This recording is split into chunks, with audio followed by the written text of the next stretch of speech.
Ja ne imam šanse. To je što je. Ne možem izgledati.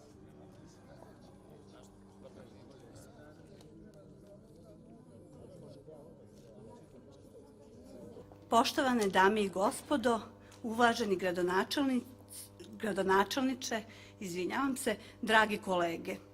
Čast mi je i zadovoljstvo što mogu da vas pozdravim u ime kompanije Crnogorski elektroprenosni sistem i ujedno zahvalim što ste se odazvali pozivu da prisustvujete našoj skromnoj svečanosti povodom početka rada ovog kapitalnog objekta koji ima veliki značaj ne samo za našu kompaniju, već za opštinu Kotor i državu u cjelini.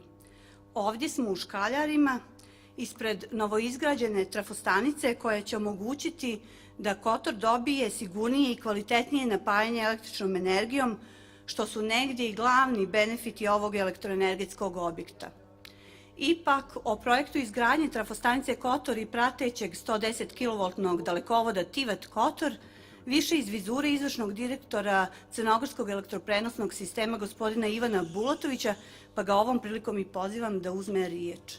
Poštovane dame i gospodo, uvaženi gradonačelniče, poslanici javne riječi. Čast mi je zadovoljstvo što mogu da vas pozdravim ispred kompanije CGS i ujedno zahvalim što ste se odazvali pozivu da prisustvujete svečanosti povodom otvaranja novog elektroenergetskog objekta i puštanja u rad novog 110 kV dalekovoda. Sama činjenica da je imovina CGS-a procijenjena preko 190 miliona eura, a ukupna vrijednost svih investicija koje su realizovane od 2009. godine, kao i onih aktuelnih koje su od kapitalnog značaja ne samo za ovu kompaniju, već i za cijelu Crnu Goru, teška preko 112 miliona eura, dovoljno govori kolika se pažnja poklanja razvojnim projektima, odnosno koliko naša kompanija vodi brigu o sigurnoj isporuci električne energije. Potvrdu za naprijed navedene riječi možemo pronaći i u činjenici da je posljednjih godina CGS mnogo uradio na napređenju svoje mreže, izgradnjom i puštanjem u pogon brojnih veoma značajnih elektroenergetskih objekata. S tim u vezi grade se nove trafostanice, rekonstruišu se i proširuju postojeće, stavljaju se u funkciju dalekovodi, novi dalekovodi. Održavamo, rekonstruišemo i razvijamo prenosnu mrežu Crne Gore, čime obezbjeđujemo napredak crnogorskoj privredi u cijelosti.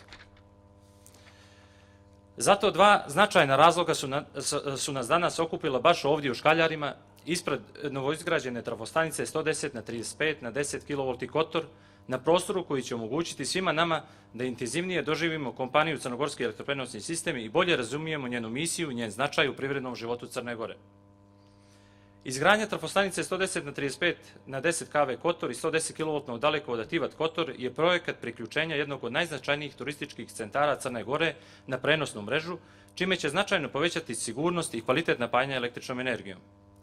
Realizacija projekta podrazumijevala je prije svega izgradnju trafostanice 110 na 35 kV Kotor, čije je postrojenje zatvorenog tipa po najsavremenijoj GIS tehnologiji, zatim izgradnju dalekovoda 110 kV Tivat Kotor ukupne dužine 5,9 km, koji od Tivta do Trojice je izgrađen kao jednostruki vod, a od Trojice do stuba broj 26 blizu trafostanice Kotor kao dvostruki, radi budućeg povezivanja sa trafostanicom 400 na 110 na 35 kV Lastva.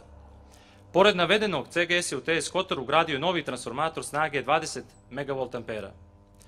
CGS uspio da i pored velikih problema u realizaciji ovog projekta u prvom redu sa rješavanjem imovinsko-pravnih odnosa, da završi ovaj kapitalni projekat, čijim puštanjem u pogon dugoročno obezbeđujemo sigurno i kvalitetno napajanje konzumnog područja Kotora. Izgradnja trafostanice Kotor će doprinijeti realizaciji budućih razvojnih projekata ove opštine. U najkraćem, upravo je ova investicija jedna od ključnih tačaka za sigurnost napajanja Kotora. Ono što karakteriše ovaj tehnološki i savremen elektroenergetski objekat u prvom redu jeste činjenica da zauzima manji prostor, čime se savršeno uklapa u urbanu sredinu. Također su minimizirani negativni vizualni efekti. Kada je riječ o ovoj trafostanici, imamo i smanjen utjecaj na životnu sredinu, čime se potvrđuje da je Crnogorski elektroprenosni sistem kompanija sa visokom razvijenom sviješću o zaštiti životne sredine, prisutno kako u procesu planiranja razvoja prenosne mreže, tako i tokom rada i održavanja prenosnog sistema. Pored smanjenja gubitaka u elektroenergetskom sistemu Crne Gore, trafostanice će doprinijeti boljoj snabdjevenosti potrošača električnom energijom na ovom dijelu Crnogorskog primorja. Očekivani benefiti ovog projekta su i poboljšanje reaktivnih prilika na području Kotora, rasterećenje transformacije 110 na 35 kV u TS Tivat i drugo. Pored domaće snage, izgradnja trafostanice 110 na 35 kV Kotora je povjerena konzorcijumu kojeg čine Eurozox sa partnerima, dok je 110 kV dalekovod izgradio Elnos Podgorica sa svojim podizvođačima. Ukupna vrijednost čitave investicije iznosi 6 miliona eura. Naš primarni cilj u narednom periodu biće razvijanje prenosne mreže i na jugu i na sjeveru države, uvažavajući potrebe sadašnjih i budućih korisnika. Vjerujemo da investicije koje realizujemo imaju snažan utjecaj na privrednu aktivnost u našoj zemlji i da smo stabilnost i snagu kompanije pokazali i kroz sve dosadašnje projekte, a također kroz one čija se realizacija naslućuje. Još jedno veliko hvala što ste sa nama podijelili ove lijepe trenutke. Nam je i gost, uvaženi gradonačelnik gospodin Aleksandar Stjepčević, koji će nam reći šta trafostanica znači. Poštovane dame i gospodo, zadovoljstvo mi je pozdraviti vas povodom završetka nove trafostanice i puštanja u pogon 110 kW dalekovoda Tivat Kotor. Sa ponosom mogu reći da već od danas Kotorani imaju sigurnije i kvalitetnije napajanje električnom energijom. Benefite će imati cijela opština, obzirom da je jačim i stabilnim elektrosnabdjevanjem otvoren put novim investitorima koji će poboljšan i ojačan sistem napajanja biti garant stabilnog poslovanja u našem gradu.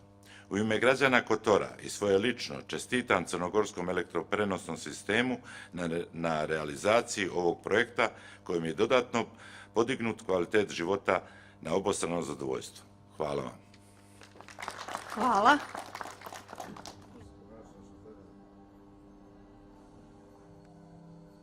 Taj ti prvi plan malo smeta, da znaš.